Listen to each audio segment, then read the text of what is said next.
আমি নিজে ভারতে ৫-৬ বার গিয়েছি, যদিও গত ৫-৬ বছর ধরে যাই না।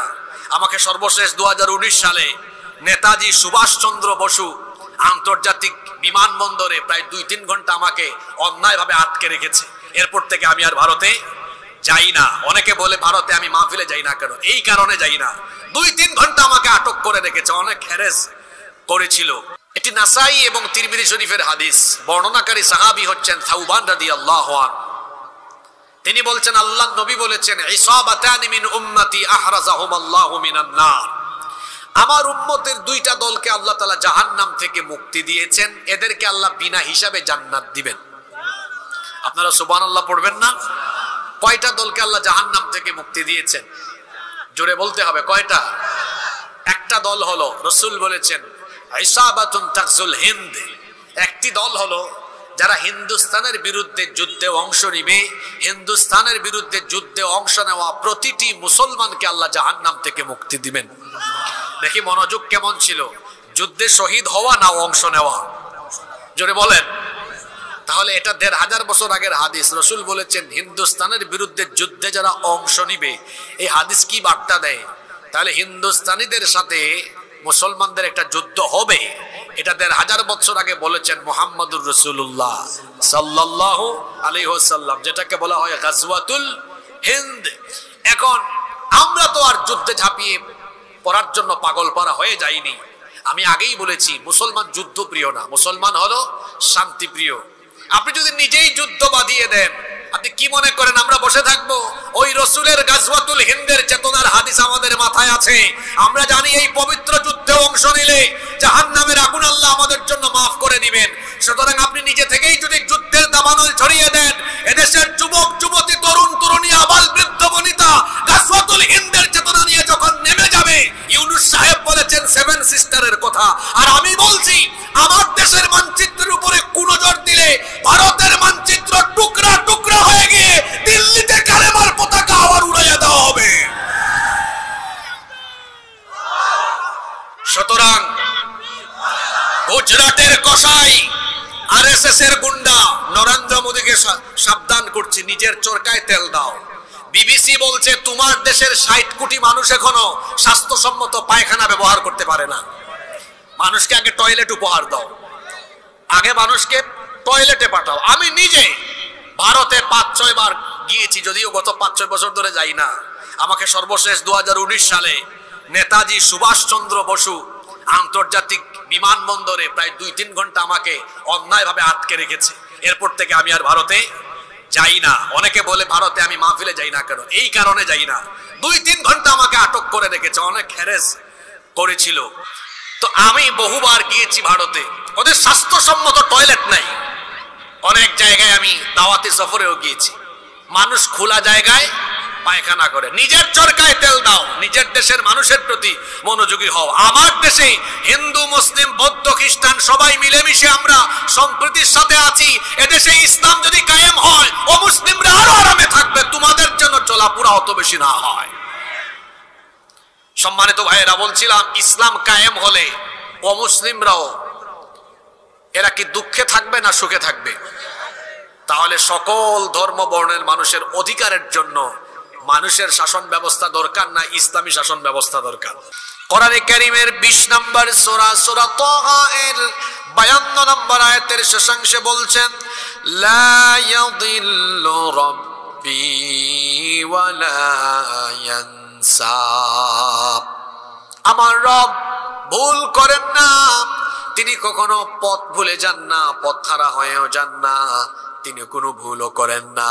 আমরা মানুষ, আমরা যদি আইন বানানো শুরু করি, দেশ পরিচালনার জন্য যদি আমরা আইন বানানো আরম্ভ করি, আমাদের বানানো আইনের মধ্যে ভুল থাকতে পারে, দুর্বলতা থাকতে পারে, কিন্তু আমার আল্লাহ হলেন ভুল, ত্রুটি, দুর্বলতা, অক্ষমতা থেকে মুক্ত। সেই মহান সত্তা আমাদের জন্য একটি আইনের কিতাব দিয়েছেন। জোরে বলেন তো সেই কিতাবের নাম কি? এই কিতাবের মধ্যে কোনো ত্রুটি, বিচ্যুতি, দুর্বলতা, জটিলতা কিছুই নাই। এজন্য আল্লাহ এই কিতাবের শুরুতে বলে দিলেন, তোমাদের জীবন পরিচালনার জন্য জীবনের ব্যবস্থাপনার জন্য এমন এক কিতাব দিলাম, যালিকাল কিতাবু লা রাইবা ফীহি হুদাল লিল মুত্তাকিন। এটা এমন কিতাব যার মধ্যে কোনো সন্দেহ নেই। আমার দিকে তাকান, খুব মনোযোগ দেন। আজকে এমন কিছু কথা শুনবেন যা জীবনেও শুনেন নাই। মনোযোগী থাকেন, অমনোযোগী হইেন না। আমরা মানুষ, আমরা ভুল করি। এজন্য দেখা যায় ভুল করে কোনো আইন করলে আবার দেখা যায় পরবর্তীতে আরেকজন এসে ওই আইন কি করে, সংশোধন করে। কিংবা ভুল না করলেও যদি কারো স্বার্থের বিপরীত হয়, যদি কারো ক্ষমতার স্বার্থের বিপরীত, চিন্তা চেতনার বিপরীত হয়, তখন পরের জন সুযোগ পাইলে ওই আইন কি করে, বদলাই ফেলে, চেঞ্জ করে ফেলে, করে না? এজন্য দেখবেন বাংলাদেশ সহ পৃথিবীর যে সকল দেশে মানুষের বানানো আইন দিয়ে দেশ চলে, প্রত্যেকটা দেশের আইন বেশ কয়েকবার সংশোধন হয়ে গিয়েছে। কিন্তু আপনারা বলেন তো, আজ পর্যন্ত ১৫০০ বৎসর ধরে কোরআন এর একটা নোক্তা কি পরিবর্তন হয়েছে? পরিবর্তন করার কোনো দরকার হবে কেন? কারণ আল্লাহ একেবারে মানুষের জন্য প্রয়োজনীয় যা যা আছে সব একবারে কোরআন শরীফে দিয়ে দিয়েছেন। সুবহানাল্লাহ পড়েন। আর মানুষ আইন বানানোর সময় তখন সে সর্বপ্রথম তার ক্ষমতার স্বার্থ ঠিক থাকবে কিনা দেখে, লং টাইম ক্ষমতায় থাকা যাবে কিনা, তারপরে আমার দলের চারপাশের মানুষকে খুশি রাখা যাবে কিনা। আপনাদের কি মনে হয় মানুষ আইন বানায় সবার আগে জনগণের কথা চিন্তা করে না নিজের ক্ষমতার কথা চিন্তা করে? একেবারে নিরপেক্ষ মন নিয়ে বলেন, যে ব্যক্তি আইন বা যারা আইন বানাবে তারা কি আগে জনগণের কথা ভাববে না নিজের গদির কথা ভাববে? খুব ভালো মানুষ, আপনারা বুঝে ফেলছেন। এই জন্য আল্লাহ কামটা করছেন কি দেখেন, আল্লাহ জানেন এই মানুষ স্বার্থপর, সে সুযোগ পাইলেই তার স্বার্থ, ক্ষমতার স্বার্থ, দলের স্বার্থ দেখবে। এজন্য আল্লাহ মানুষের নিত্যদিনের প্রয়োজনীয় কোনো বিষয় মানুষের হাতে দেন নাই। যেমন নিত্যদিন আপনাদের কি লাগে? প্রতিদিন আপনাদের প্রতিদিন পানি লাগে কি লাগে না?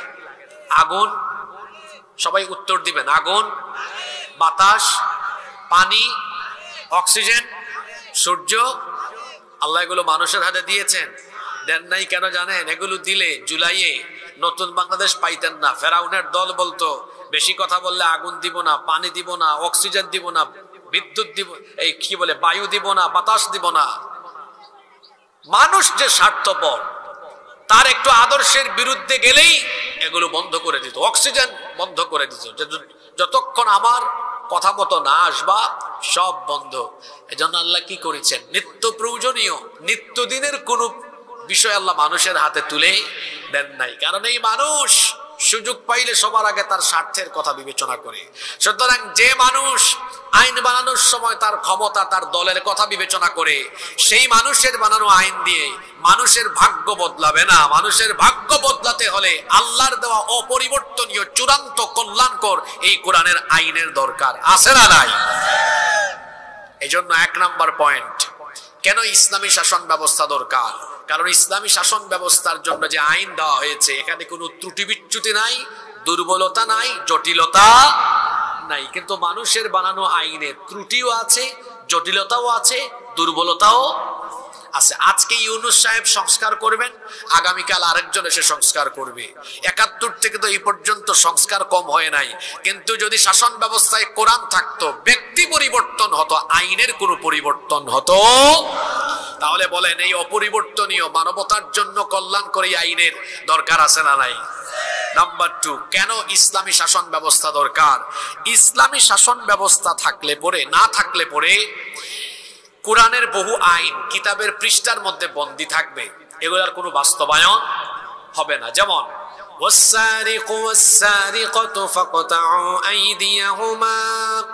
চোর, সে যদি পুরুষ হয় বা নারী হয়, অপরাধ প্রমাণিত হলে ডান হাত কেটে দাও। এখন আপনারা আমাকে বলেন তো, যদি ইসলামী সরকার না থাকে তাহলে কোরআনের এই আয়াত এর কি কোনোদিন বাস্তবায়ন হবে? তাহলে এই আয়াত কিসের মধ্যে বন্দী? কোরআনের মধ্যে বন্দী, বাস্তবায়ন আর হবে না। এরকম কি একটা দুইটা আয়াত না, শত শত হাজার হাজার আয়াত বন্দী থাকবে কোরআনের ভেতরে যদি ইসলামী রাষ্ট্র ব্যবস্থা প্রতিষ্ঠিত না হয়। যেমন জিনা ব্যভিচার করলে শাস্তি কি? সূরা নূরে আছে না, অবিবাহিত হলে ৮০টা বেত লাগাও, ১ বছরের নির্বাসনে পাঠাও। আর বিবাহিত হলে রজম, মৃত্যুদণ্ড নিশ্চিত করো। আপনারা আমাকে বলেন, ইসলামী রাষ্ট্র, ইসলামী সরকার না থাকলে এই আয়াতগুলোর বাস্তবায়ন কি কোনোদিন হবে? তো আল্লাহ এই আয়াতগুলো কোরআনে এত ফৌজদারি, দেওয়ানি, দণ্ডবিধি, এত আইন কানুন দিয়েছেন শুধু কোরআনের ভেতরে বন্দী থাকার জন্য, না সমাজ রাষ্ট্রের প্রতিফলন ঘটানোর জন্য? তাহলে যদি ইসলামী রাষ্ট্র, ইসলামী শাসন ব্যবস্থা প্রতিষ্ঠিত না হয়, কোরআনের বহু আয়াত কিতাবের পৃষ্ঠার ভেতরে বন্দী থাকবে, বাস্তবায়ন আর হবে না। এজন্য এই আয়াতগুলোর বাস্তব সুফল পাওয়ার জন্য ইসলামী শাসন দরকার। নাম্বার 3, কেন ইসলামী শাসন ব্যবস্থা দরকার? সমাজের প্রতিটি স্তরে ন্যায় বিচার, সুবিচার নিশ্চিত করার জন্য ইসলামী শাসন ব্যবস্থা দরকার। মানুষের তৈরি করা আইন কানুন দিয়ে যে সমাজ বা দেশ চলে, সেখানে নামে হয় বিচার, কিন্তু বাস্তবে হয় মানুষের উপরে অবিচার। কারণ তারা বিচার ফয়সালা করতে গিয়ে সর্বপ্রথম তারা দেখবে যাকে বিচারের কাঠগড়ায় দাঁড় করানো হয়েছে, ওরে জেলখানায় রাখলে লাভ না জেলের বাইরে রাখলে লাভ। যদি জেলের ভেতরে রাখলে লাভ হয়, তাহলে সে যদি নিরপরাধ হয়, অপরাধ তারা নিজেরা নাটক করে বানায়া নিরপরাধ মানুষকে অপরাধে সাজায়া জেলখানায় বন্দী করে রাখবে। ইসলামী শাসনে কি এরকম আছে? কারণ আল্লাহ তাআলা বিচার ফয়সালার জন্য আইন তৈরি করে দিয়েছেন। রব্বুল আলামিন বলছেন, ওয়া ইযা হাকামতুম বাইনান নাসি আন তাহকুমু বিল আদল। কোরআনে কারীমের 4 নম্বর সূরা সূরাতুন নিসা এর 58 নম্বর আয়াতের মাঝখানে আল্লাহ বলেছেন, আর যখন মানুষের মধ্যে তোমরা বিচার ফয়সালা করবে, তখন তোমরা ইনসাফ করবে। জুমার দিনে আপনারা সানি খুতবায় একটি আয়াত প্রায় প্রতিটি জুমায় আপনারা শোনেন, সূরা নাহালের 90 নম্বর আয়াতে আল্লাহ বলেছেন, যারা পারেন আমার সাথে বলেন, ইন্নাল্লাহা ইয়া'মুরু বিল আদলি ওয়াল ইহসান। নিশ্চয়ই আল্লাহ তোমাদেরকে ন্যায় বিচার আর সদাচারের আদেশ দিচ্ছেন। আল্লাহ ন্যায় বিচারের আদেশ দিচ্ছেন। আর ইসলামী রাষ্ট্র ব্যবস্থায় কিভাবে ন্যায় বিচার নিশ্চিত হয়, একটা ঘটনা আমার মনে পড়েছে। ঘটনাটা কি বলবো? আল্লাহ নবী মদিনা রাষ্ট্রের প্রধান, তিনি প্রেসিডেন্ট, তিনি রাষ্ট্রপ্রধান। তার আদালতে একবার মাখজুমিয়া গোত্রের কুরাইশি একজন সম্ভ্রান্ত নারী চুরির অপরাধে তাকে আদালতে সুপর্দ করা হলো। এই মহিলাকে যখন আদালতে সুপর্দ করা হলো, তখন মদিনার মধ্যে সাহাবায়ে কেরাম পারস্পরিক গুঞ্জন আরম্ভ করেছেন, এত সম্ভ্রান্ত, এত নামি দামি বংশের নারী, আল্লাহর নবী যদি বিচার ফয়সালা করতে গিয়ে এই নামি দামি বংশের নারীর ব্যাপারে হাত কাটার রায় দিয়ে দেন, ওই বংশের কোনো মান সম্মান থাকবে না, ইজ্জত থাকবে না। সাহাবায়ে কেরাম চিন্তা করলেন, তাহলে কি করা যায়? সাহাবায়ে কেরাম এক জায়গায় জড়ো হয়ে মিটিং করছেন।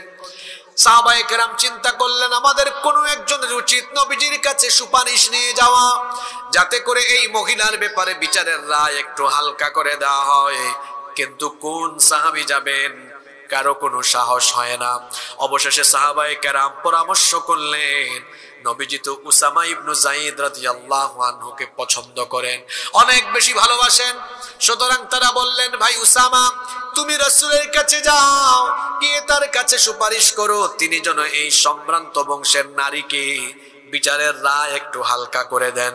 তিনি যখন নবীজির কাছে সুপারিশ নিয়ে গেলেন, আল্লাহর নবী এই কথা শোনা মাত্রই তার অবস্থা এমন হলো, আসমান যেন তার মাথায় ভেঙে পড়ার উপক্রম হয়ে গেল। সঙ্গে সঙ্গে সকল সাহাবীদেরকে ডেকে তিনি বললেন, ও আমার সাহাবীরা, এত বড় দুঃসাহস কি করে তোমাদের হলো? শুধুমাত্র নামি দামি বংশের মহিলা হওয়ার কারণে বিচারের রায় তার ব্যাপারে হালকা করতে সুপারিশ করছো। আল্লাহর কসম করে বলছি, আজকে যদি আদালতের কাঠগড়ায় এই নামি দামি বংশের সম্ভ্রান্ত নারী না হয়ে আমার নিজের মেয়ে ফাতিমাতুজ জাহরা রাদিয়াল্লাহু আনহা, সেও যদি আদালতের কাঠগড়ায় থাকতো, অপরাধ করলে পরে আমি রাষ্ট্রপ্রধান হিসাবে আমার মেয়েকে আমি অপরাধ থেকে ছাড় দিতাম না, স্বজন প্রীতি দেখায়া বিচারের রায় হালকা করে দিতাম না, বরং আমি অপরাধ করলে পরে হাত কাটার আদেশ দিয়ে, হুকুম দিয়ে, রায় দিয়ে সেই দণ্ডবিধি কার্যকরের জন্য জল্লাদের হাতে তাকে সুপর্দ করতাম না, বরং বিচারের রায় দিয়ে বিচার যেন যথাযথ হয়, আমি বাপ হয়ে নিজেই আমার মেয়ের হাত কেটে ফেলে দিতাম। আল্লাহু আকবার। এই হলো ইসলামী শাসন ব্যবস্থার সুবিচারের নমুনা।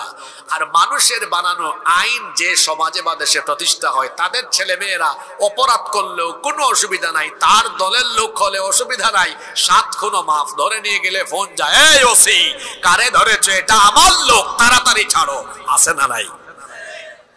দেখেন না, নিজেদের দলের লোক হইলে চুরি বাটপারি করলেও কোনো অসুবিধা নাই। নইলে বেনজির এত চুরি করলো, তার সারা জীবনের বেতন, রেশন, ভাতা সব একত্রিত করলে 1 কোটি সামথিং হয়। এ বেটা এমন চোর, 2000 কোটি টাকার মালিক সে কিভাবে হলো? তারপরে আমার দেশে এক রাবেয়া বসরি ছিলেন, তিনি বলেছিলেন আমার বাসার পিয়ন ছিল, কত কোটি টাকার মালিক, কি ছাড়া চলে না? হেলিকপ্টার ছাড়া চলে না। তো আপনার পিয়নের যদি এই কারবার হয়, তাহলে পিয়ন থেকে আরো বড় যতগুলো আছে তারা যে কি কাম করেছে। প্রথম আলো সহ আরো বিভিন্ন পত্রিকা রিপোর্ট করেছে এদের চুরির ব্যাপারে। বাংলাদেশে বর্তমানে এই জাতির ঘাড়ে যত টাকা ঋণের বোঝা চাপিয়ে দেওয়া হয়েছে, তার চেয়ে বেশি পরিমাণ টাকা চুরি করে বিদেশে পাচার করা হয়েছে। সম্মানিত ভাইয়েরা, ইসলামী শাসন ব্যবস্থা থাকলে পরে নিজের দলের লোক চুরি করলেও বিচার হয়। আর যদি শাসন ব্যবস্থায় মানুষের বানানো আইন থাকে, নিরপরাধ মানুষকে অপরাধী বানায়া তাদের উপরে জুলুম করা হবে। যদি মানুষের তৈরি করা আইন কোন সমাজে বা দেশে থাকে, তার আদর্শের বিপরীত হলে সেই ব্যক্তিদেরকে ধরে ধরে অন্যায়ভাবে হত্যা করা হবে। ঠিক এই পরিস্থিতির শিকার হয়েছিলেন কোরআনের পাখি শহীদ আল্লামা দেলাওয়ার হোসেন সাঈদী। তিনি এদেশে কোরআন প্রচার করেছেন এবং ভারতীয় আধিপত্যবাদের বিরুদ্ধে কথা বলেছিলেন। বলে এদেশে যারা ভারতীয় 5টা গোলাম ছিল, ইন্ডিয়ান লেসপেন্সার, তারা তাদের প্রভুদেরকে ভারতকে খুশি করার জন্য আল্লামা সাঈদীকে চিকিৎসার নামে তারা হত্যা করেছে। এই দেশে যদি আপনার বাপের বিচার 50 বছর পরে হয়, এদেশের 18 কোটি মানুষ এই অবিচারের বিচার একদিন করেই ছাড়বে ইনশাআল্লাহ। যেই সমাজে মানুষের তৈরি করা আইন থাকে, সেখানে আদালত চত্বরে বহু নিরপরাধ মানুষের আহাজারি শোনা যায়, অপরাধ করে নাই, কোনো দোষ নাই। এই মানুষগুলো বিচারের নামে প্রহসনের শিকার হয়। কিন্তু যেই সমাজে, যেই রাষ্ট্রে ইসলামী শাসন ব্যবস্থা থাকবে, সেখানে মানুষের উপর কোনো জুলুম হবে, কোনো অবিচার হবে না, ন্যায় বিচার নিশ্চিত হবে। তাহলে ন্যায় বিচার পাওয়ার জন্য, সুবিচারের জন্য এই দেশে ইসলামী শাসনের দরকার আছে না নাই? নাম্বার 4, কেন ইসলামী শাসনের দরকার? ইসলামী শাসন ব্যবস্থা থাকলে পরে প্রতিটি মানুষ তার অধিকার পাবে, নারী তার অধিকার পাবে। আমার দেশে নারীরা সম্পদ থেকে বঞ্চিত, আমার দেশের মা বোনেরা তারা বিভিন্ন সেক্টরে লাঞ্ছিত, অধিকার হারা, অধিকার বঞ্চিত। ইসলামী শাসন ব্যবস্থা প্রতিষ্ঠিত হলে নারী তার অধিকার পাবে, যুবক তার অধিকার পাবে, শ্রমিকেরা আজ অধিকার বঞ্চিত, শ্রমিকেরা তাদের ন্যায্য পাওনা পায় না। ইসলাম প্রতিষ্ঠা হলে পরে শ্রমিক তার পাওনা পাবে। এভাবে করে প্রতিটি মানুষ, এমনকি প্রত্যেকটি ধর্মের মানুষ নিরাপদে থাকবে। অনেক সময় এদেশে যারা অমুসলিম আছে তাদেরকে উস্কে দেওয়ার অপচেষ্টা করা হয়। বলা হয় এই বাংলাদেশে যদি কোনো কালে কোনো সময়ে যদি ইসলাম কায়েম হয়ে যায় তাহলে তো অমুসলিমদের বিপদ আছে। আচ্ছা, মার চেয়ে মাসির দরদ বেশি, তো কি বিপদ আছে? এরা তো তোমাদের ঘর বাড়ি জ্বালায়া তারপর তোমাদের উপর জুলুম নির্যাতন করে শেষ করে ফেলবে। বলেন তো, উগ্রবাদ, চরমপন্থা আর অমানবিক কাজের শিক্ষা কি ইসলাম আমাদেরকে দেয়? যদি এখানে আশেপাশে কোনো অমুসলিম ভাই বোনেরা থাকেন বা পরবর্তীতে ইন্টারনেটে যারা আমাদের এই বক্তব্য শুনবেন, আমি সকল অমুসলিম ভাই বোনদেরকে বলছি, মায়ের কোলে শিশু যেমন নিরাপদ, ইসলামী রাষ্ট্রে অমুসলিমরাও তেমন নিরাপদ। ইসলাম কায়েম হলে আপনারা এখনকার চেয়ে আরো ভালো থাকবেন, কারণ এখন আপনাদেরকে নিয়ে অনেকে রাজনীতি করে, আবার রাজনীতির বলির পাঠাও আপনাদেরকে বানায়। কিন্তু ইসলাম কায়েম হলে পরে আপনাদেরকে নিয়ে কেউ রাজনীতি করার সুযোগ পাবে না। আপনাদের ন্যায্য পাওনা, ন্যায্য অধিকার প্রতিষ্ঠা করা হবে। কারণ আমার ইসলাম এত সুন্দর, অমুসলিমদের প্রতি অবিচার করতে এবং তাদের উপরে জুলুম করতে নিষেধ যিনি করেছেন, জোরে বলেন তিনি কে? রব্বুল আলামিন। কোরআনে কারীমের 60 নম্বর সূরা সূরাতুল মুমতাহিনা এর 8 নম্বর আয়াতে বলছেন, লা ইয়ানহাকুমুল্লাহু আনিল্লাযীনা লাম ইউকাতিলুকুম ফিদ الدين ولم يخرجوكم من دياركم أن تبروهم وتقسطوا إليهم إن الله يحب المقسطين। আল্লাহ তাআলা বলছেন, যারা তোমাদের সাথে দ্বীনের ব্যাপারে যুদ্ধে জড়ায়নি এবং যারা তোমাদেরকে ঘর বাড়ি থেকে বিতাড়িত করেনি, সেই সকল মুসলিমদের সাথে সদাচার করতে আল্লাহ তোমাদেরকে নিষেধ করছেন না, বরং আল্লাহ বলছেন তাদের প্রতি সদাচার করো, ইনসাফপূর্ণ আচরণ করো এবং তাদের উপর অবিচার করো। আমার ইসলাম কত সুন্দর! হিন্দু, বৌদ্ধ, খ্রিস্টান ভাইয়েরা আমার আল্লাহর কথাগুলো শোনেন। আল্লাহ কত সুন্দর করে বলছেন, তোমাদের রাষ্ট্রে বসবাসরত অমুসলিমদের প্রতি অবিচার করো না, তাদের উপর জুলুম করো না। এমনকি আল্লাহ অন্য আয়াতে বলছেন, ওয়ালা তাসুব্বুল্লাযীনা ইয়াদউনা মিন দুনিল্লাহি ফায়াসুব্বুল্লাহা আদুওয়াম বিগাইরি ইলমিন ওয়া ইলমিন কাযালিকা যায়্যানা লিকুল্লি উম্মাতিন আমালুহুম সুম্মা ইলা রাব্বিহিম মারজিউহুম ফায়ুনাব্বিউহুম বিমা কানু ইয়ামালুন। অমুসলিমরা এই আয়াতগুলো শুনবেন। আমরা মুসলমানরা হিংস্র নই, জঙ্গি নই, আমরা উগ্রবাদী নই। আমার আল্লাহ আমাদেরকে শিখিয়েছেন, অমুসলিমদের উপাস্যকে তোমরা গালি দিও না, কারণ তোমরা যদি তাদের উপাস্যকে গালি দাও অজ্ঞতাবশত তারাও তোমাদের আল্লাহকে গালি দিয়ে বসবে। সুবহানাল্লাহ। এত সুন্দর শিক্ষা ইসলামের ভেতরে রয়েছে। এমনকি অমুসলিমদের উপাসনালয়েও হামলা চালাতে নিষেধ করা হয়েছে। আল্লাহর নবী যখন সাহাবীদেরকে কোনো যুদ্ধে পাঠাতেন, তখন তিনি বিশেষভাবে সাহাবীদেরকে বলতেন, নারীদের উপরে, শিশুদের উপরে, বয়স্কদের গায়ে হাত তুলো না, এমনকি উপাসনালয়ে তোমরা হামলা চালায়ও না। আল্লাহর নবী নিষেধ করে দিয়েছেন অমুসলিমদের উপাসনালয়ে হামলা করো না। আল্লাহ নিষেধ করে দিয়েছেন অমুসলিমদের উপাস্যকে গালি দিও না। আল্লাহ নিষেধ করেছেন অমুসলিমদের সাথে বেইনসাফপূর্ণ আচরণ করো না। এই জন্য বলেছি, ইসলাম যদি কায়েম হয়, এই দেশে যদি কোরআনের আইন প্রতিষ্ঠা হয়, মায়ের কোলে শিশু যেমন নিরাপদ থাকে, 56,000 বর্গ মাইলে সকল অমুসলিমরা আমাদের কাছে নিরাপদ থাকবে। বুঝতেছেন কথা আমার? এখন অবস্থা এমন হয়ে গিয়েছে, ওই যে বললাম মার চেয়ে মাসির দরদ বেশি। আমাদের দেশে অমুসলিম যারা আছেন তাদের প্রতি আমরা কতটা আন্তরিক। এই দেশে আমরা সবাই মিলেমিশে একসাথে বসবাস করেছি, করছি, করব ইনশাআল্লাহ। কিন্তু পাশের দেশ থেকে আমাদের দেশকে অস্থিতিশীল করবার জন্য বিভিন্ন ধরনের পরিস্থিতি সৃষ্টি করার অপচেষ্টা করা হয়। আপনারা জানেন, সর্বশেষ ইসকনের মাধ্যমে চিন্ময় কুমার প্রভু, এদের মাধ্যমে বাংলাদেশকে অস্থিতিশীল করবার অপচেষ্টা করা হয়েছে। সেই 5ই আগস্ট থেকে তাদের মিডিয়াগুলোতে প্রচার করা হয়েছে যে বাংলাদেশে নাকি হিন্দুদের ঘর বাড়ি জ্বালিয়ে পুড়িয়ে ছাই করে দেওয়া হচ্ছে।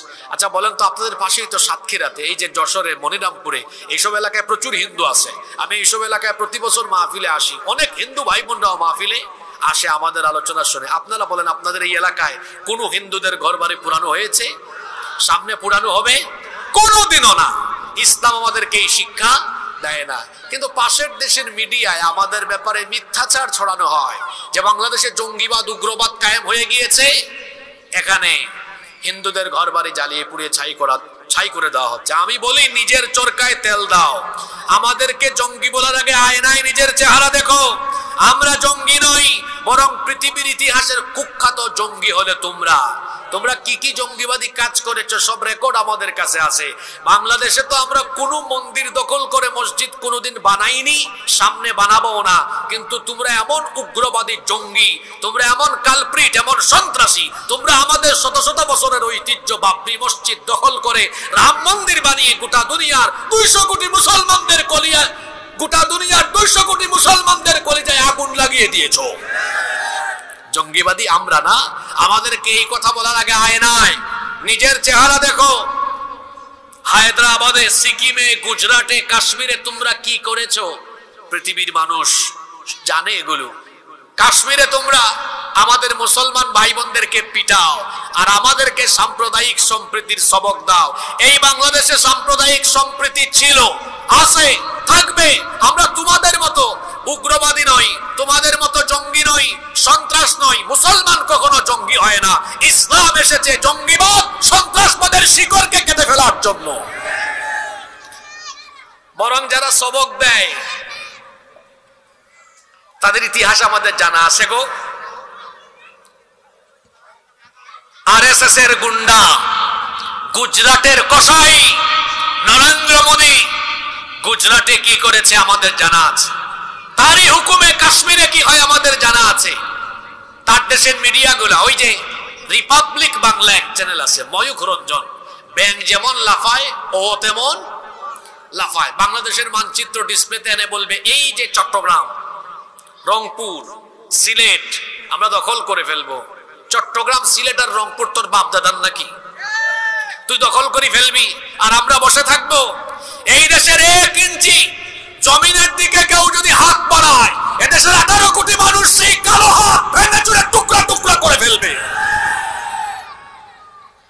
এদেশে একজন মানুষ বেঁচে থাকতে এদেশের 1 ইঞ্চি জমিকে কেউ অবৈধভাবে দখল করতে পারবে? আমি আবারও বলছি, আমরা যুদ্ধপ্রিয় নই, আমরা শান্তিপ্রিয় মানুষ। বাংলাদেশের মুসলমান শান্তিপ্রিয়। আমরা উগ্রবাদীও নই, উশৃঙ্খল নই, যুদ্ধপ্রিয় নই, আমরা শান্তিপ্রিয়। আমরা শান্তিতে বিশ্বাসী। কিন্তু আপনারা যদি নিজেরাই অশান্তির দাবানল জ্বালিয়ে আর আমাদের গা ঘেঁষায় ঘেঁষায় আমাদেরকে অশান্তির দিকে নিয়ে যাওয়ার চেষ্টা করেন, আমরা তো ডিফেন্সিভ, আমরা কাউকে আক্রমণ করি না। তবে মুসলমান বীরের জাতি আক্রান্ত হলে কাউকে কখনো ছেড়ে দেয় না। একটা সিংহ ঘুমিয়ে আছে, আপনি তার কানের কাছে গিয়ে খুচাখুচি করলেন, তার ঘুম যদি ভেঙে যায় তারপরে আচরণটা কেমন হবে বুঝতেই পারছেন। তা মুসলমান তো স্বভাবত সিংহের জাতি, কিন্তু শান্তিপ্রিয়। কিন্তু আপনি যদি সেই শান্তিপ্রিয় মুসলমানের কানের কাছে গিয়ে কিংবা তাদের কাছে ঘেঁষে আপনি যদি অশান্তির দাবানল জ্বালিয়ে দেওয়ার চেষ্টা করেন, সেই মুসলমান সিংহের মতো যখন গর্জে উঠবে, পরিণতি কিন্তু ভয়াবহ হয়ে যাবে। এমনিতেই রসুলের হাদিস আমাদের মাথায় আছে। যুবকদেরকে বলছি, যুবক ভাইয়েরা মনোযোগ আছে। 1500 বছর আগে রসুল কি বলেছেন শুনেন। এটি নাসাই এবং তিরমিজি শরীফের হাদিস। বর্ণনাকারী সাহাবী হচ্ছেন সাউবান রাদিয়াল্লাহু আনহু।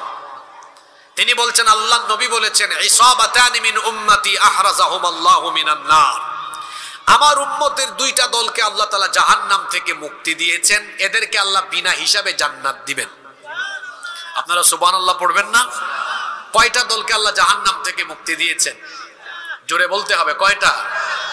একটা দল হলো, রাসূল বলেছেন, ইসাবাতুন তাকজুল হিন্দ। একটি দল হলো যারা হিন্দুস্তানের বিরুদ্ধে যুদ্ধে অংশ নিবে।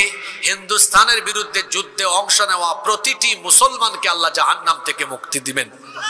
দেখি মনোযোগ কেমন ছিল। যুদ্ধে শহীদ হওয়া না অংশ নেওয়া? জোরে বলেন। তাহলে এটা 1500 বছর আগের হাদিস। রাসূল বলেছেন হিন্দুস্তানের বিরুদ্ধে যুদ্ধে যারা অংশ নিবে। এই হাদিস কি বার্তা দেয়? তাহলে হিন্দুস্তানিদের সাথে মুসলমানদের একটা যুদ্ধ হবে। এটা 1500 বছর আগে বলেছেন মুহাম্মদুর রাসূলুল্লাহ সাল্লাল্লাহু আলাইহি ওয়াসাল্লাম, যেটাকে বলা হয় গাজওয়াতুল হিন্দ। এখন আমরা তো আর যুদ্ধে ঝাঁপিয়ে পড়ার জন্য পাগল পারা হয়ে যাইনি। আমি আগেই বলেছি মুসলমান যুদ্ধ প্রিয় না, মুসলমান হলো শান্তি প্রিয়। আপনি যদি নিজেই যুদ্ধ বাঁধিয়ে দেন, আপনি কি মনে করেন আমরা বসে থাকবো? ওই রসুলের গাজওয়াতুল হিন্দের চেতনার হাদিস আমাদের মাথায় আছে। আমরা জানি এই পবিত্র যুদ্ধে অংশ নিলে জাহান্নামের আগুন আল্লাহ আমাদের জন্য মাফ করে দিবেন। সুতরাং আপনি নিজে থেকেই যদি যুদ্ধের দাবানল ছড়িয়ে দেন, এদেশের যুবক যুবতী, তরুণ তরুণী, আবাল বৃদ্ধ বনিতা গাজওয়াতুল হিন্দের চেতনা নিয়ে যখন নেমে যাবে, ইউনূস সাহেব বলেছেন 7 সিস্টারের কথা, আর আমি বলছি আমার দেশের মানচিত্রের উপরে কুনজর দিলে ভারতের মানচিত্র টুকরা টুকরা হয়ে গিয়ে দিল্লিতে কালেমার পতাকা আবার উড়াইয়া দেওয়া হবে। সুতরাং গুজরাটের কসাই, আরএসএস এর গুন্ডা নরেন্দ্র মোদীকে সাবধান করছি, নিজের চরকায় তেল দাও। বিবিসি বলছে তোমার দেশের 60 কোটি মানুষ এখনো স্বাস্থ্যসম্মত পায়খানা ব্যবহার করতে পারে না। মানুষকে আগে টয়লেট উপহার দাও, আগে মানুষকে টয়লেটে পাঠাও। আমি নিজে ভারতে 5-6 বার গিয়েছি, যদিও গত 5-6 বছর ধরে যাই না। আমাকে সর্বশেষ 2019 সালে নেতাজি সুভাষচন্দ্র বসু আন্তর্জাতিক বিমানবন্দরে প্রায় 2-3 ঘন্টা আমাকে অন্যায়ভাবে আটকে রেখেছে। এরপর থেকে আমি আর ভারতে যাই না। অনেকে বলে ভারতে আমি মাহফিলে যাই না কেন? এই কারণে যাই না, 2-3 ঘন্টা আমাকে আটক করে রেখেছে, অনেক হ্যারেস করেছিল। তো আমি বহুবার গিয়েছি ভারতে, ওদের স্বাস্থ্যসম্মত টয়লেট নাই। অনেক জায়গায় আমি দাওয়াতি সফরেও গিয়েছি, মানুষ খোলা জায়গায় পায়খানা করে। নিজের চরকায় তেল দাও, নিজের দেশের মানুষের প্রতি মনোযোগী হও। আমার দেশে হিন্দু মুসলিম বৌদ্ধ খ্রিস্টান সবাই মিলেমিশে আমরা সম্প্রীতির সাথে আছি। এদেশে ইসলাম যদি কায়েম হয়, ও মুসলিমরা আরো আরামে থাকবে, তোমাদের জন্য চলাপুরা অত বেশি না হয়। সম্মানিত ভাইয়েরা, বলছিলাম ইসলাম কায়েম হলে অমুসলিমরাও এরা কি দুঃখে থাকবে না সুখে থাকবে? তাহলে সকল ধর্ম বর্ণের মানুষের অধিকারের জন্য মানুষের শাসন ব্যবস্থা দরকার না ইসলামী শাসন ব্যবস্থা দরকার? নাম্বার 5, কষ্ট হচ্ছে নাকি আপনাদের? 5 নাম্বার, ইসলামী শাসন ব্যবস্থা এজন্য দরকার। ইসলামী শাসন ব্যবস্থা থাকলে সকল মতের মানুষ মত প্রকাশের এবং সকল ধর্মের মানুষ ধর্ম পালনেরও সুযোগ পাবে। আমরা দেখেছি ধর্ম নিরপেক্ষ মতবাদের কথা বলে দেখা গিয়েছে শুধুমাত্র মুসলমানদেরকে অবাধ ধর্ম চর্চার পথে বিভিন্ন কায়দায় বাধা বিঘ্নতা সৃষ্টি করা হয়েছে। আপনারা দেখেছেন গত 15 বছর হিন্দুরা তাদের পূজা অর্চনা করেছে অনেক সেফটি সিকিউরিটির সাথে। তারা করুক, এটা রাষ্ট্রের দায়িত্ব তাদেরকে এই ব্যবস্থা করে দেওয়া। কিন্তু তারা যদি এই সুযোগ পায়, মুসলমান এই সুযোগ পায় না কেন?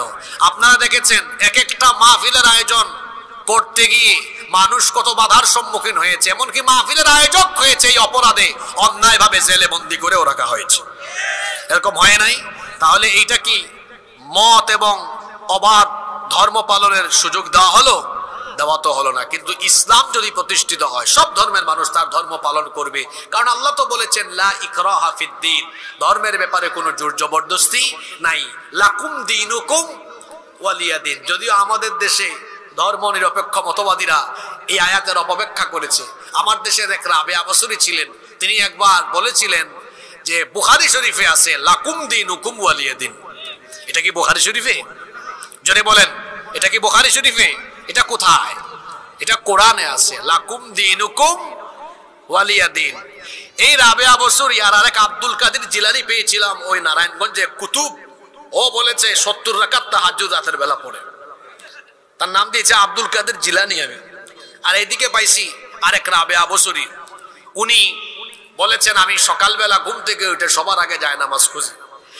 এই রাবেয়া বসরি জায়নামাজ খুঁজেন, ওইদিকে আব্দুল কাদের জিলানী রাতের বেলা তাহাজ্জুদে দাঁড়ায় থাকে। আর সারাদিন আলেম উলামা ধরে জেলখানায় ভরে রাখে, আর তরুণ যুবক ছাত্রদের গায়ে তাদের বুকে গুলি করার জন্য তারা পুলিশকে আদেশ করে।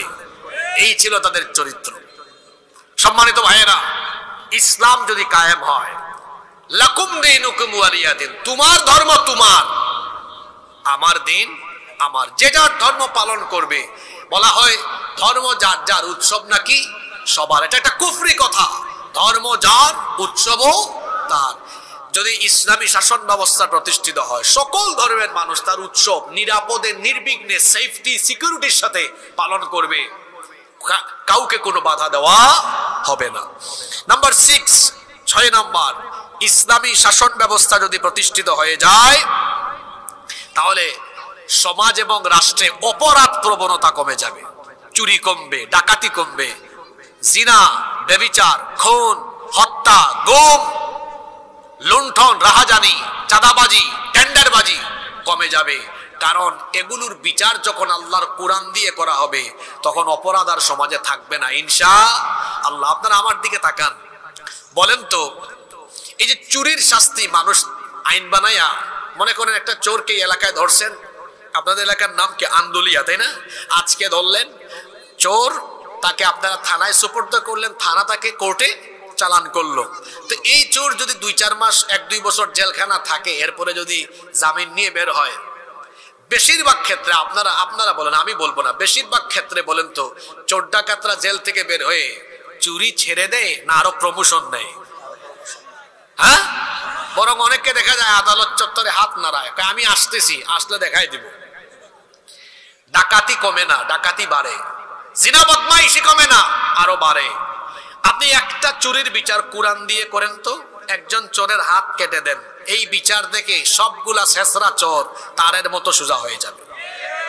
একটা ডাকাতির বিচার, একটা জিনার বিচার, ধর্ষণের বিচার কোরআন দিয়ে করে দেখেন, যারা অপরাধী আছে সোজা হয়ে যাবে। তাহলে বলেন কোরআন দিয়ে বিচার করলে সমাজ থেকে দিন দিন অন্যায় কমবে না বাড়বে? জোরে বলেন, কমবে না বাড়বে?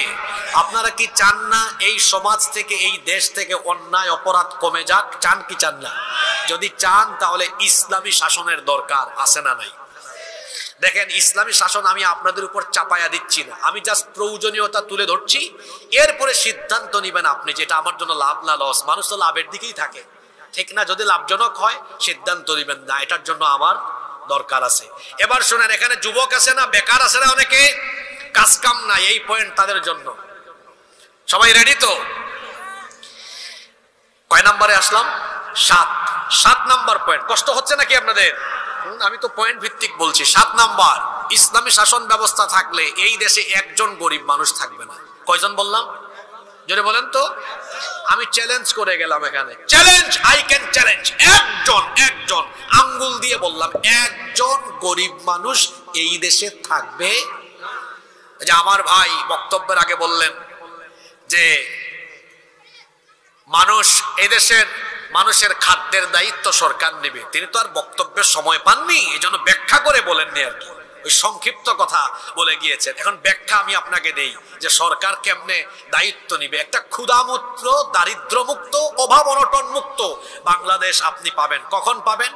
আল্লাহর দেওয়া অর্থনৈতিক ফর্মুলা যখন আপনি গ্রহণ করবেন, যখন সুদের পরিবর্তে যাকাত ভিত্তিক অর্থনীতি আপনি প্রতিষ্ঠা করবেন, একজন গরিব এই দেশে থাকবে না। 2টা উদাহরণ দিব, একটা ছোট করে আরেকটা বড় করে। আন্দালিয়া, এটা গ্রামের নাম তাই না? আন্দুলিয়া। এই আন্দুলিয়া গ্রামে জনসংখ্যা কত হবে? আনুমানিক 5000। Okay fine. আন্দুলিয়াতে আমরা মসজিদ কমিটি থেকে যাকাত কালেকশন করলাম। প্রতি বছর যাকাত দেওয়া হয় না? মনে করেন এই এলাকায় 200-300 মানুষের উপর যাকাত ফরজ। এটা আমরা একসাথে এক জায়গায় কালেক্ট করে মোট হইছে যাকাতের টাকা 2 লাখ। জোরে বলেন কয় লাখ? আমার দেশে যারা যাকাত দেয় 99% মানুষের যাকাত আদায় হয় না। এরা যাকাতের ফর্মুলা জানে না। যাকাত অন্যান্য দান সৎকার মতো দিলে হয় না, যাকাতের খাত নির্ধারিত, এবং যাকাতের উদ্দেশ্য হলো সমাজ থেকে দারিদ্রতা আর বেকারত্ব দূর করা। দান সৎকার মতো যাকাত নয়। আবার বলছি, দান সৎকা আর যাকাত এক বিষয় নয়। যেমন আপনি দান মাহফিলেও করতে পারবেন, দান মসজিদেও করতে পারবেন, যাকাতের টাকা যেখানে মন চায় সেখানে দিতে পারবেন না। যাকাতের খাত কয়টা? 8টা। জোরে বলেন কয়টা? তাহলে দান আর যাকাত কি একরকম না? আবার যাকাতের উদ্দেশ্য দান করা নয়, যাকাতের উদ্দেশ্য হলো বেকারত্ব, দারিদ্রতা মানুষের দূর করে দেওয়া। এখন আমি একটু আগে বললাম মোট কত টাকা তোলা হয়েছে? জোরে বলেন কয় লাখ? আপনি চাইলে 500 টাকা জন প্রতি দিলে 400 জন মানুষের মধ্যে 2 লক্ষ টাকা বিতরণ করতে পারবেন। কত টাকা? 2 লক্ষ টাকা। কত জনের মধ্যে? 400 জনের মধ্যে। কত করে জন প্রতি?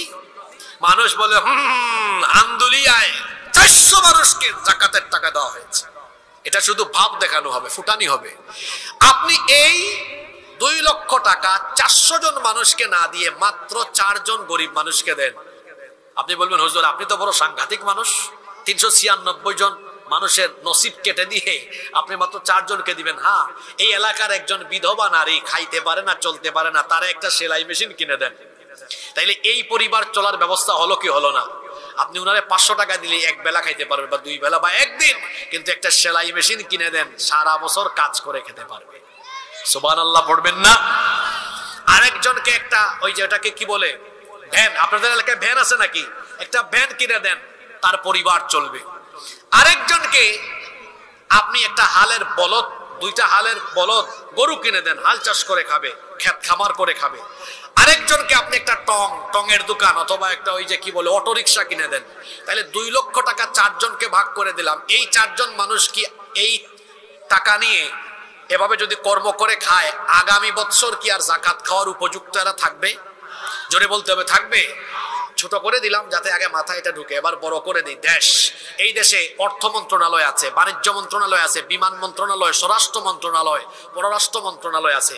যদি ইসলামী সরকার হয় আলাদা একটা মন্ত্রণালয় হবে, সেই মন্ত্রণালয়ের নাম হবে যাকাত মন্ত্রণালয়। দেশের শীর্ষস্থানীয় ইসলামী অর্থনীতিবিদ এরা থাকবেন এই মন্ত্রণালয়ের দায়িত্বে। তারা যখন সারা দেশের মানুষের যাকাতকে সেন্ট্রালি কেন্দ্রীয়ভাবে যাকাত কালেকশন করবেন। কথার কথা একটা উদাহরণ দেই, যদিও বাংলাদেশে যাকাত যদি সুন্দরভাবে উত্তোলন করা হয়, আমার ধারণা কমপক্ষে কয়েক লক্ষ হাজার কোটি টাকা যাকাত উঠবে। আমি যদি ধরে নেই এই বছর উঠলো 1,40,000 কোটি টাকা। কত? 1 লক্ষ, হিসাবটা একটু ছোট করে দিলাম আর কি, যাতে আপনাদের বুঝতে সুবিধা হয়। 1,40,000 কোটি টাকা। তাহলে দেখেন এই বছর বাংলাদেশে বেকার 70 লক্ষ যুবককে ডেকে আনেন। কত লক্ষ যুবক? কথা বলেন না কেন? 70 লক্ষের হাতে প্রতিজনের হাতে 2 লাখ টাকা করে দেন। কত লাখ? 2 লাখ করে দিলে 1,40,000 কোটি টাকা শেষ। বলেন তো জন প্রতি 2 লক্ষ টাকা করে দেওয়া হলে এই 70 লক্ষ বেকার কি বেকার থাকবে নাকি কর্ম করে স্বাবলম্বী হতে পারবে? জোরে বলেন।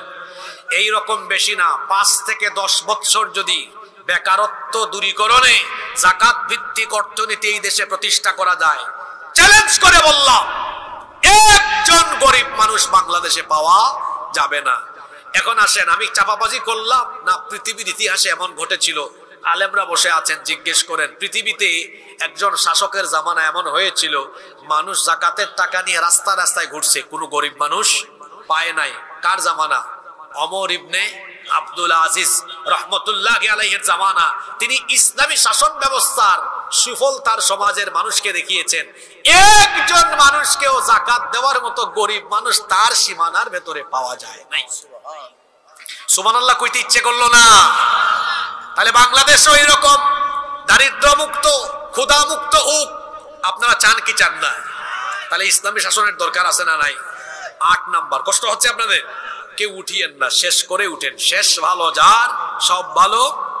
8 নাম্বার, যদি ইসলামী শাসন ব্যবস্থা কায়েম হয়, যারা রাষ্ট্রীয় দায়িত্ব থাকবে এদের ভেতরে দুনিয়ার প্রতি লোভ লালসা থাকবে না, আখেরাত পাওয়ার চিন্তা থাকবে। কারণ এরা দায়িত্বকে বোঝা মনে করবে। মানুষের তৈরি করা আইনি শাসন ব্যবস্থায় দেখা যায় সবাই আঙ্গুল ফুলে কলা গাছ হওয়ার চেষ্টা করে। সম্পদ 5 বছর আগে যা থাকে 5 বছর পরে আরো বাড়ে। কিন্তু দেখবেন ইসলামিস্ট যারা, আল্লাহকে যারা ভয় করে, এদের টাকা পয়সা বাড়ি গাড়ি করার ধান্দা থাকে না। ধান্দা থাকে কিভাবে দায়িত্বটা সঠিকভাবে পালন করে আল্লাহর কাছ থেকে জান্নাত পাবো। ঠিক না বেঠিক? ওমর ইবনে খাত্তাব রাদিয়াল্লাহু আনহু কোন ইউনিয়ন নয়, উপজেলা নয়, কোন দেশ নয়, অর্ধ দুনিয়া শাসন করেছেন। তার শাসন আমলে তিনি তার ঘরের ভেতরে একবার অর্ধ দুনিয়ার প্রেসিডেন্ট ওমর রাদিয়াল্লাহু আনহু মোমবাতির আলো জ্বালিয়ে কাজ করছেন। এমন সময় তার কিছু আত্মীয় স্বজন দেখা করতে এসে দরজায় নক করলেন। তিনি তাদেরকে থামিয়ে দিলেন, দাঁড় করিয়ে দিলেন। তার নিজের সামনে থাকা মোমবাতির আগুন ফু দিয়ে নিভিয়ে নতুন আর একটা মোমবাতিতে আগুন ধরালেন। তারপরে এদেরকে ভেতরে আসতে বললেন। এরা জিজ্ঞেস করলেন, আমিরুল মুমিনিন, আপনার সামনে একটা মোমবাতিতে আগুন ধরানো ছিল, সেটা ফু দিয়ে নিভিয়ে কেন নতুন আরেকটা মোমবাতিতে আগুন ধরালেন? তিনি তখন বললেন, তোমরা আসার আগ পর্যন্ত জনগণের টাকায় কেনা মোমবাতির আগুন জ্বালিয়ে জনগণের কল্যাণে রাষ্ট্রীয় কাজ করছিলাম। তোমরা যখন আসলে মনে মনে চিন্তা করলাম, রাষ্ট্রের টাকায় জনগণের টাকায় কেনা মোমবাতির আগুন জ্বালিয়ে যদি আমি তোমাদেরকে ঘরের ভেতর ঢুকায়া সেই মোমবাতির আলোতে বসে আমরা ব্যক্তিগত কথা বলি, জনগণের সম্পদ নষ্ট হবে, দেশের সম্পদ নষ্ট হবে, আমার উপর যে আমানতের দায়িত্ব দেওয়া হয়েছে তার খেয়ানত হবে, আল্লাহর কাছে আসামি হয়ে জালেম হয়ে কিয়ামতের সামনে দাঁড়ানো লাগবে। এই ভয় যখন আমার অন্তরে আসলো, জনগণের টাকায় কেনা মোমবাতির আগুন ফু দিয়ে নিভিয়ে নিজের টাকায় কেনা মোমবাতির আগুন জ্বালিয়ে তোমাদের সাথে কথা বলছি। এটা কোন শাসনের নমুনা? ইসলামী শাসনের নমুনা। এই দেশে ফখরুদ্দিন মঈনুদ্দিনের আমলে মনে আছে নাকি এই দুইজন ব্যক্তির নাম? আরে বাপরে বাপ, এদের বয়ে কি আওয়ামী লীগ, কি বিএনপি, কি জাতীয় পার্টি, সব দলের মানুষ এমপি মন্ত্রী সমানে দৌড়। অনেককে আমি তখন মাদ্রাসায় পড়তাম, আমি নিজেও দেখছি যে সেনাবাহিনী ধরে অনেককে খালের মধ্যে চুবাইছে। তুই চুবা। আপনাদের এলাকায় হয়েছে কিনা? হয়েছে না? অনেকের ঘর বাড়ি ভেঙে ফেলছে বুলডোজার লাগায়া, যারা চুরি বাটপারি করেছে ধরে নিয়েছে। কিন্তু এই দেশে দুইজন মানুষকে অন্যায়ভাবে হত্যা করা হয়েছে। গুরুত্বপূর্ণ দুইটা মন্ত্রণালয় তারা পরিচালনা করেছেন। ফখরুদ্দিন মঈনুদ্দিনের সরকারও 1 টাকার দুর্নীতি তাদের বিরুদ্ধে প্রমাণ করতে পারে নাই। আপনারা তাদের নাম জানেন না? শহীদ মাওলানা মতিউর রহমান নিজামী, শহীদ আলী আহসান মোহাম্মদ মুজাহিদ। আমি কি ভুল বলেছি? বলেন, ফখরুদ্দিন মঈনুদ্দিন ধরতে পেরেছে? 1 টাকাও আল্লাহর বান্দারা দুর্নীতি করেন নাই। যেখানে মন্ত্রী হইলেই দেখেন নাই, আমার দেশে এক ভূমি মন্ত্রী, ও জুতা পরেছে। সাইফুজ্জামান চট্টগ্রামে তার বাড়ি, আমার বাসাও তো চট্টগ্রামে। ও জুতা ইউজ করে কত লক্ষ টাকার জানেন আপনারা? প্রায় 8 লক্ষ টাকা দামের। তার বাপের টাকা নাকি এগুলা? চোর বাটপারে ভরে গেছে দেশ। আমি বলি, এই দেশে সম্পদের অভাব নাই। এই দেশে সম্পদের খনি যেমন আছে, তেমনি এই দেশে চোর ডাকাতের খনিও আছে। এই দেশে সম্পদের অভাব নাই, আছে শুধু ভালো মানুষের অভাব। যদি এই দেশের দায়িত্ব সঠিক লোকদের হাতে তুলে দেওয়া যায়, এই দেশ এমন ভাবে চলতে থাকবে, বিশ্বের বুকে এই দেশ মাথা উঁচু করে দাঁড়াবে ইনশাআল্লাহ। মূল জায়গা চেঞ্জ করতে হবে। ড্রাইভার খারাপ থাকলে গাড়ি অ্যাক্সিডেন্ট করে, ঠিক তেমনি এই দেশ যারা চালায়, রাষ্ট্রীয় দায়িত্বে যারা থাকে, এরা চোরবাটপার হলে গোটা দেশ রসাতলে চলে যাবে।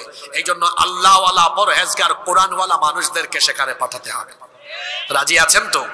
নাম্বার 9, সময় কমাজান হয়ে যাবে, একটু আপনারা ধৈর্য ধরেন। 9 নাম্বার পয়েন্ট, কেন কোরআনের শাসনের দরকার? এজন্যই দরকার ইসলামী শাসন ব্যবস্থার। এটা হচ্ছে রাসূলের সবচেয়ে বড় সুন্নাহ, রাসূলের আদর্শ। তিনি শুধু মানুষকে নামাজ রোজার দাওয়াত দিতে আসেন নাই, তিনি আল্লাহর দেওয়া আইনের আলোকে, জীবন ব্যবস্থার আলোকে একটি আলোকিত রাষ্ট্র প্রতিষ্ঠা করে পৃথিবীবাসীর সামনে সেই দৃষ্টান্ত রেখে গিয়েছেন। আমার নবী কি 10 বছর মদিনার রাষ্ট্র পরিচালনা করেন নাই? যেভাবে আওয়াজ দিলেন মনে হয় সন্দেহ আছে আপনাদের। আমার নবী কি 10 বছর মদিনা চালান নাই? তা আপনারা কি রাসূলুল্লাহর ইসলাম আর আপনাদের ইসলাম আলাদা করে ফেলবেন নাকি? রাসূলুল্লাহর ইসলাম হলো যে কোরআন থাকবে মসজিদে, সে কোরআন থাকবে রাষ্ট্রের সর্বোচ্চ জায়গায়, আর আমাদের ইসলাম হলো কোরআন থাকবে মসজিদে, মাদ্রাসায়, ওয়াজের মঞ্চে, আর সমাজে, রাষ্ট্রে তাগুতের মতবাদ, শয়তানের মতবাদ চলবে। এটা তো রাসূলের আদর্শ হতে পারে না। রাসূলের আদর্শ হচ্ছে যে কোরআন থাকবে মসজিদে, মাদ্রাসায়, সেই কোরআন থাকবে পার্লামেন্টে, ঠিক কি না? নাম্বার 10, 10 এবং সর্বশেষ, কথায় আছে শেষ ভালো যার সব ভালো। 10 নাম্বার, ইসলামী শাসন ব্যবস্থা কেন দরকার? ইসলামী শাসন ব্যবস্থা এই জন্য দরকার কারণ জমিনটা আমি বা আমার বাপ দাদা কেউ বানায় নাই। জমিনটা কার? আলা লাহুল খালকু ওয়াল আমর, সৃষ্টি যার, জমিন যার, আইনও চলবে। এই জমিন কিভাবে চলবে এটা আমি ভালো জানবো, আপনি ভালো জানবেন না আল্লাহ ভালো জানবেন। সুতরাং জেন জি, জেনারেশন জি, যাদের বিপ্লবের মুখে এই দেশ নতুন করে স্বাধীন হয়েছে, আমি সেই জেন জি এর সামনে ইসলামী শাসন ব্যবস্থার 10টি প্রয়োজনীয়তা তুলে ধরছি, আর তাদেরকে আমি সিদ্ধান্ত নেবার কথা বলছি। জেন জি যারা এখনো আন্দোলন করছে বাংলাদেশকে দুর্নীতি মুক্ত করবে, এই বাংলাদেশকে তারা আলোকিত বাংলাদেশ হিসাবে গড়ে তুলবে, আমি তাদেরকে বলবো আলোকিত বাংলাদেশ, দুর্নীতি মুক্ত বাংলাদেশ এটা মানুষের তৈরি করা আইন দিয়ে সম্ভব নয়, একমাত্র আল্লাহর দেওয়া কোরআন দিয়ে সেটা সম্ভব। তাহলে আমরা সবাই সেই কোরআনের কল্যাণমুখী, ইসলামের দ্বীনের সেই কল্যাণমুখী রাষ্ট্র গঠনের জন্য, কোরআনের শাসন ব্যবস্থা, ইসলামী শাসন ব্যবস্থার জন্য ঐক্যবদ্ধ হয়ে কাঁধে কাঁধ মিলিয়ে সবাই কাজ করতে রাজি আছি না নাই? কারা কারা রাজি নাই দিকে হাত তুলেন। মাশাআল্লাহ, মনোযোগ আছে মানুষের, সবাই রাজি আছেন তো? আল্লাহ সবাইকে কবুল করেন।